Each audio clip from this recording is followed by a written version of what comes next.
Divisional directorate of information शहीद Benazirabad 23 February 2022 ईस्वी नवाब शाह में डिप्टी कमिश्नर शहीद बेनजीराबाद आमिर हुसैन पंवर चयो आहे पोलियो खिलाफ क़ौमी मुहिम खे कामयाब बनाने उलमा कराम समाजी रहनुमा ज़िले इंतजामिया सेहत खाते सां तावन कंदे आवाम में पोलियो जी मुहिम बाबत आगाही पैदा कनि जी मुआशरे खे पोलियो खां पाक बणाए सघिजे। अहिड़नि ख़्यालनि जो इज़हार हिन दरबार हाल में ज़िले 28 फेब्रुआरी खां 6 मार्च ते मुनक़िद थींदड़ पोलियो खिलाफ क़ौमी मुहिम जे इंतजामनि खे हतमी शक्ल ॾियण ऐं पोलियो जे ख़ात्मे लाइ उलमा कराम जी आगाही लाइ मुनक़िद कयल वर्कशॉप खे ख़िताब कंदे चयो। उन मौक़े ते डिप्टी कमिश्नर वधीक चयो त पोलियो जे ख़ात्मे लाइ कमु कंदड़ इदारनि ऐं पोलियो टीमनि जी महिनत सबबि गुज़िरियल 1 साल खां पोलियो जो को बि केस रिपोर्ट न आहे थियो।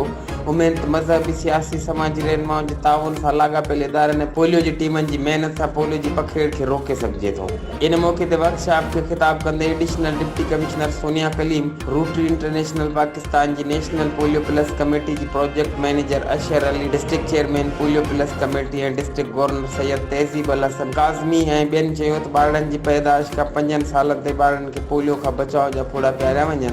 छाकाणि त एहतियात इलाज खां बहितर आहे।